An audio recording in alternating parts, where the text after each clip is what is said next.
On May 25, 2015, in Game 4 of the Western Conference Finals, Stephen Curry went for a block when this happened.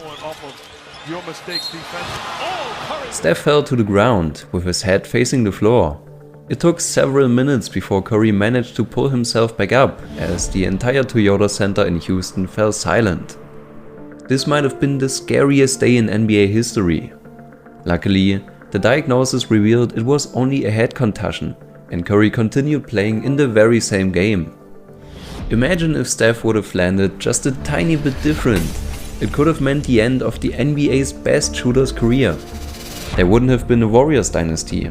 Conclusively, it would have changed the entire NBA. But this wasn't the only time in the NBA when we were pressed in our seats because something very scary happened. So stick with me to discover more of the scariest incidents in NBA history. Oh my goodness, that was horrific. Holding on to his knee and down. And for our next one, we have to look at 𝘼𝙗𝙤𝙪𝙩 𝙈𝙚, because what happened to him in 2019 was just painful to watch. On March 25, Blazers center 𝘼𝙗𝙤𝙀 𝙈𝙚 was having an outstanding game. Nurkic tallied 32 points, 16 rebounds and 5 assists when a gruesome injury struck. Nurkic's failed attempt at a late game putback on a teammate's missed shot saw the arena grasp in horror as his left leg snapped on landing. And Nurkic is in pain. Not only was this one of the scariest injuries in the NBA, but it was also devastating for Nurkic. Just 2 years earlier, he requested a trade, and after finally being sent to Portland, he was almost doubling his scoring and rebounding averages. But now he had a full year of recovery in front of him, and the Trailblazers lacked their best center. But at least Nurkic didn't suffer a near-death punch like our next one. On December 9th, 1977, the Los Angeles Lakers were in a matchup with the Houston Rockets. The 26-year-old Rockets power forward Rudy Tomjanovich was forcefully punched by Lakers player Kermit Washington, who was acting in defense of a player potentially coming to attack him. Tomjanovich instantly fell to the ground, unconscious, blood gushing. His entire face was broken, with his skull dislocated and spinal fluid leaking, which he said he could taste in his mouth. Tomjanovich almost didn't survive, and sadly his career as a player and even potential coach had come to a tragic end. At least Washington did get Tomjanovich's forgiveness. But our next one was unfortunately an even scarier day, because it ended the career of an NBA legend in his prime. After winning the MVP as the youngest player ever, something terrible happened to Derrick Rose. On April 29, 2012, during Game 1 of the first round of the playoffs, the Bulls played against the 76ers, and Rose injured his left knee while trying to jump. The harder team in Miami. Rose came down bad on his left foot. It didn't look that scary, but this incident ended up in a torn ACL for the Bulls' prime point guard. Rose's breakdown didn't end with this injury though. After missing the entire 2012-2013 season, he subsequently underwent multiple surgeries to address a torn meniscus in his right knee, suffered through persistent ankle issues, fractured his left orbital bone, and lost the top-flight athleticism that defined his early career. After his torn ACL, Rose was never the same again. So if you want to remain in your prime, make sure to subscribe to this channel. Seriously, it would help me out a lot. But now we have to talk about a different event that went down as a scary day in NBA history. A November 19, 2004 game between the Indiana Pacers and the Detroit Pistons was less than a minute from its completion when a hard foul became a shoving match. That shoving match then became the most infamous brawl in basketball's history. Pistons big man Ben Wallace attempted a layup when Ron Artest fouled him hard. Wallace shoved Artest, both teams confronted each other at midcourt, and the bench is empty. Artest laid on the scorer's table, and then a few threw a beer from the stands and hit him. The Pacers swingman raced into the stands, sparking a scary, ugly fight between players and fans that stretched from the seats to the court and spent the longest 2 minutes in NBA history. There were legal repercussions for players and fans. The league levied suspensions that totaled 146 games and $10 million in forfeited paychecks. The NBA also revised arena policies, regarding security and alcohol sales. It was the worst kind of chaos imaginable, but at least it has never been repeated. Unfortunately, if we talk about the scariest days in NBA history, there are many more gruesome injuries, like Gordon Hayward, who almost lost his leg due to injury. Gordon suffered an unthinkable leg injury when he experienced a horrific landing in under halfway through the first quarter of a regular season opener between the Boston Celtics and Cleveland Cavaliers on October 17th of 2017.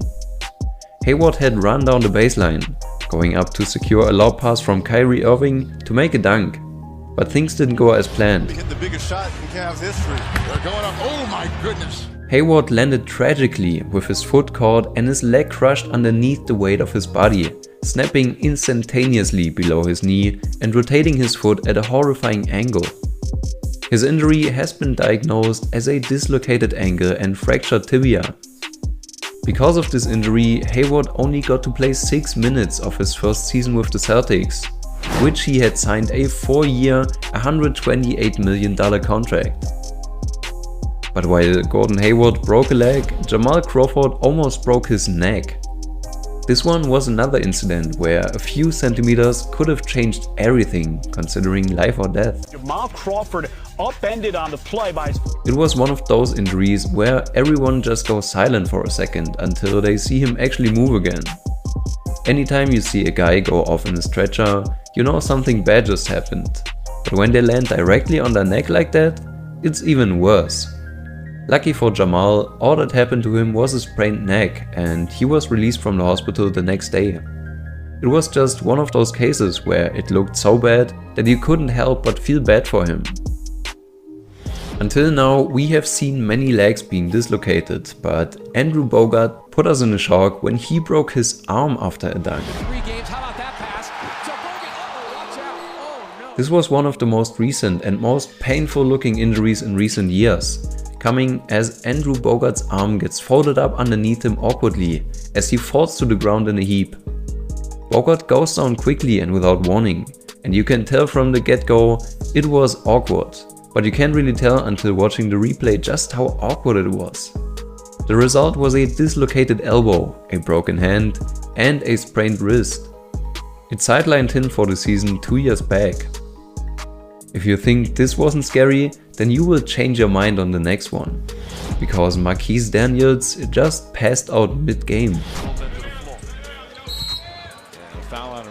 It didn't even look scary. There was no punch, no fall and nothing broken. 𝘼𝙗 Daniels' head whips around after an awkward collision and he goes straight to the ground. No rolling, no wincing, no grabbing, nothing, just stillness. Minutes pass like Molis is running and the commentators get that somber, something terrible is happening tone, as it seems like everyone is fearing the worst for Daniels. Finally, after what seems like the entire length of Titanic, Daniels makes a few movements, at least showing us that he's alive. What resulted was a bruised spine for Daniels and a hell of a scars for everyone in attendance. Now, while the last injury wasn't quite visible, the next one will be remembered as one of the scariest days, because everyone saw what happened to Paul George. During a Team USA scrimmage, PG suffered a horrendous leg injury when he went up for a chase-down block on opposing teammate James Harden. Upon coming down, George's foot forcefully landed on the backstop of the hoop, causing it to snap. George's injury was deemed a compound fracture of the tibia and fibula and required 2 hours of surgery, involving the placement of a pin in his knee. The NBA learned from George's injury and moved the backstop back in order to prevent this from happening to another player in the future. Fortunately, George was able to make a comeback to the courts after his recovery and is a fiercer player than ever today, currently playing for the Los Angeles Clippers. Now, if you are still here, I'd like to take your attention one more time, because in our last one, not only some people, but the whole world went quiet because of something terrible. On January 26, 2020, Kobe Bryant traveled with his daughter to attend a basketball game. He took the helicopter as he usually did. The weather was foggy that day and halfway through the flight, there was an explosion. The helicopter had crashed and no one survived. Injuries might be horrifying, but this unexpected death of an NBA legend might have been the scariest day in NBA history. Now that was a lot of adversity we just talked about. If you want something to lighten your mood, check out this video about 10 times NBA referees went too far. Seriously, just click it. I'll see you there.